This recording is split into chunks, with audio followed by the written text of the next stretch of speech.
funky little chair in St. Paul, and today we're getting ready to show you a little bit of hand stitching on our wing chair here. This is a great versatile technique that you're going to find lots of places to use, and let me show you what we're going to need to get started. So, I do have my pneumatic staple gun. That's going to be very helpful. We do modern upholstery here. I have some cardboard tack strips. I have, of course, my scissors, my staple lifter, all those kind of generic hand tools.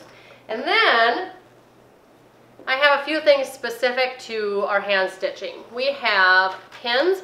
Now I like these great big skewer pins for hand stitching, so you'll see how we use those soon. But you do want a pretty sturdy pin for hand stitching.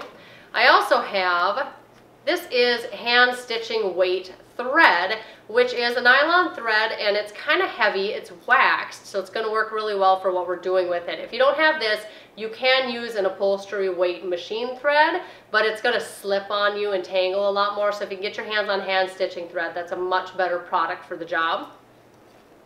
And I have a curved needle. So this is my preferred size. I want to say that's like a 4-inch.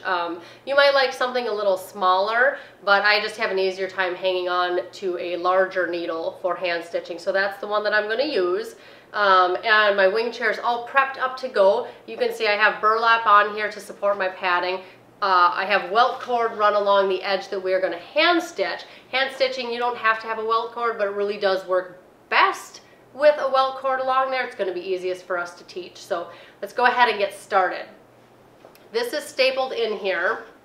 So I'm going to come along here with a cardboard strip, and I am actually going to tack this. And then when I hand stitch, it's not going to pull my welt cord back. My welt cord is going to behave and stay put. So you can buy a lighter cardboard strip on a roll, and that's going to be a little easier to bend. I usually don't stock that, and that's okay, because we're just going to get in here and we're going to kind of crimp this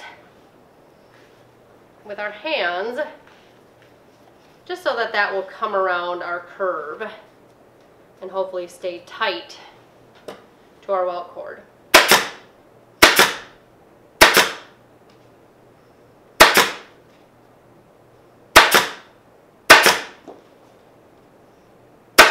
And this doesn't have to look perfect. Our objective is just to make sure that our welt cord is secure.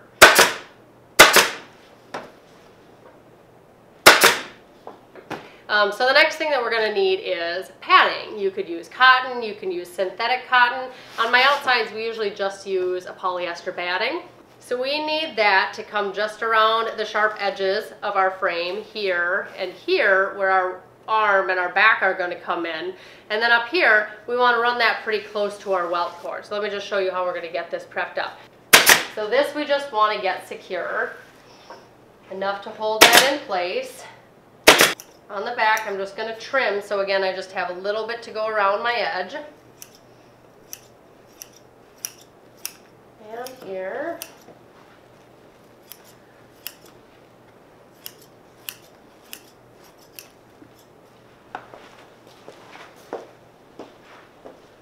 Now along these curved edges, I'm going to trim this to about the edge of the welt cord.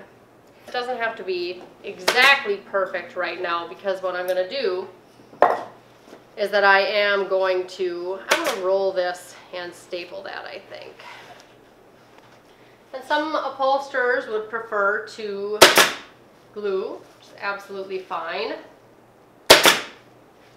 What's important is that this stays put.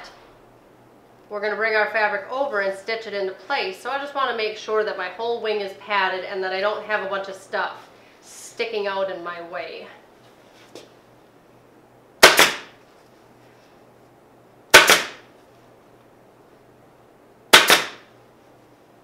We're going to do the same thing along the front edge. So again, whether you glue or you staple, really the objective here is that we are tidy to the area that we are intending to pad. So I have batting that just wraps these corners, and then that it comes up very close to my stitch line here. So we're all ready to start putting some fabric on.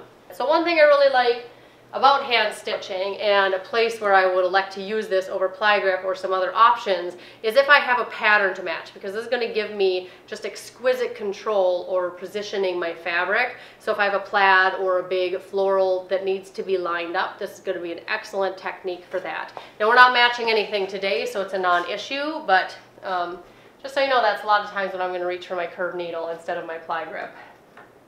And I want to start just with some temporary staples, just some placeholders.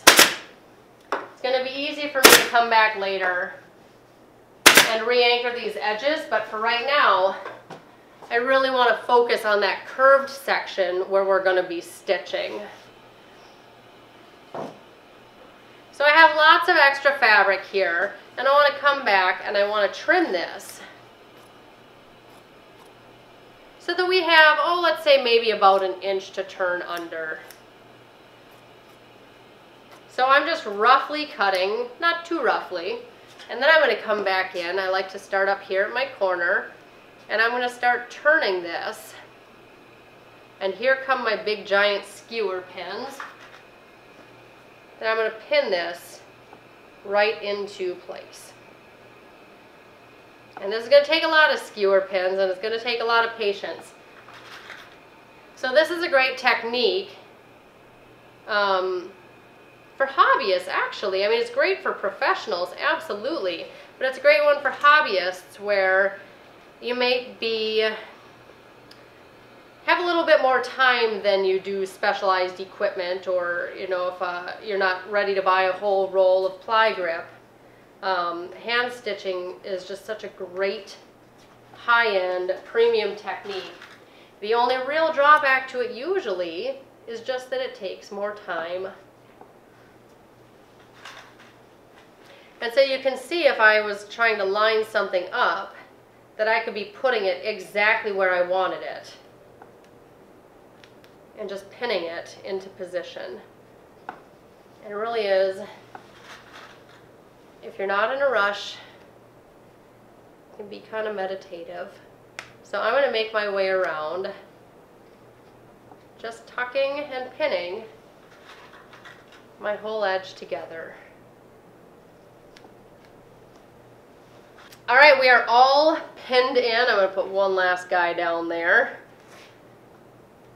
And this gives me an excellent opportunity to examine what it's going to look like. I'll make some tweaks and things as I go, but in general, this is what that finished wing is going to look like. So if there's anything that I don't like where it's laying, I have the ability to adjust that before I have it all sewn in. Now, if this was a real client case, I would be using the closest hand stitching thread that I could find. But of course, for teaching, we're going to use something that hopefully you'll be able to see. So we're going to use a nice bright white, and we hope that's going to show up for you, but also with hand stitching, by the time we pull this together, we shouldn't see those stitches. So technically I should be able to use any color that I want, but I would be trying to use a close color match. So let me just go ahead. I'm going to run this around here just to get a general idea of how much I need. And then of course I'm going to give myself extra because thread is very cheap and I don't want to run out halfway through. So down here at the end, I am going to just tie a couple overhand knots.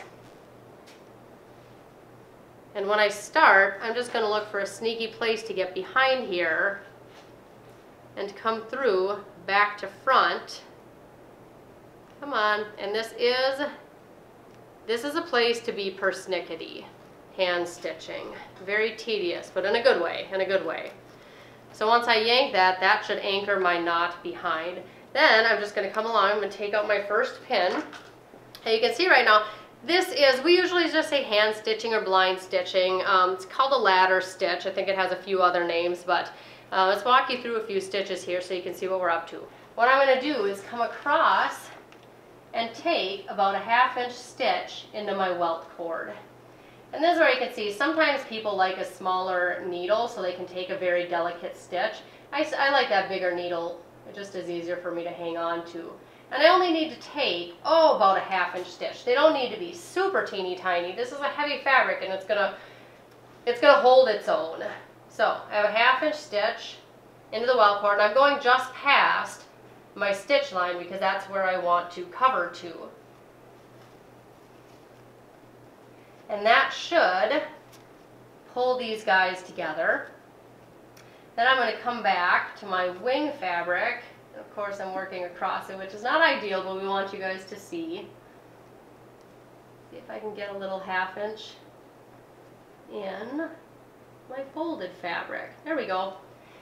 So I'm going in and I'm coming out on my outside wing portion. I'm not crossing over in the course of a stitch.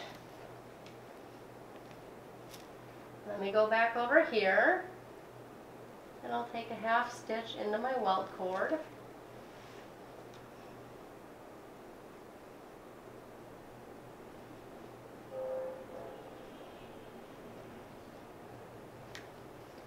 And I'll just make my way stitch by stitch all the way around here. Now I want to show you, and you can see, even though that's white, if I play my cards right and I pull it together, we shouldn't see even a whisper of that thread. Now, one of the things that happens to people, a lot of times they come straight across and they go in with their next stitch. I actually want you to back it up just a little bit. You woodworkers out there, I don't know, we'll give you like a 32nd of an inch or something like that. We in upholstery, we're just going to call it like a smidge. Come on. So actually, instead of coming straight across, and that one's pretty straight across, let me see if I can show you what likes to happen. If you come straight across, sometimes you're going to get that little bit of laddering where it actually angles up by the time that that fabric pulls together. And I think we can salvage that one. But that's what happens if you go straight across. So we actually want to back up just a little bit. Once you get started, you're really going to see where that sweet spot is. And if I did a few stitches that I didn't like, I would just pick them back out and start again.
At the end here, I'm going to take my last couple stitches, and then I don't have to be too complicated back here because I have my outside back is going to come. Okay, so you can see I'm going to come down here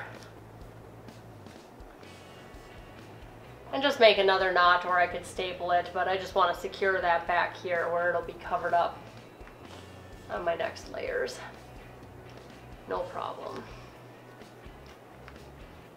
So I'm going to throw a couple knots in there. And then I'll staple it. So that's really the complicated part of our outside wing. Now that that's all secured, I'm just going to come back here and pop my temporary staples out and re-tension my back and bottom, and then we should be good to go.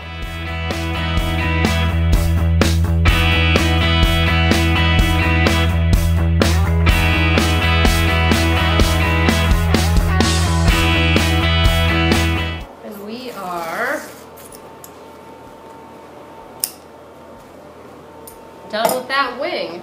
So I hope that gave you a little bit of insight into hand stitching, because I think you're going to find that that's just such a versatile technique that you're going to use again and again in your upholstery project.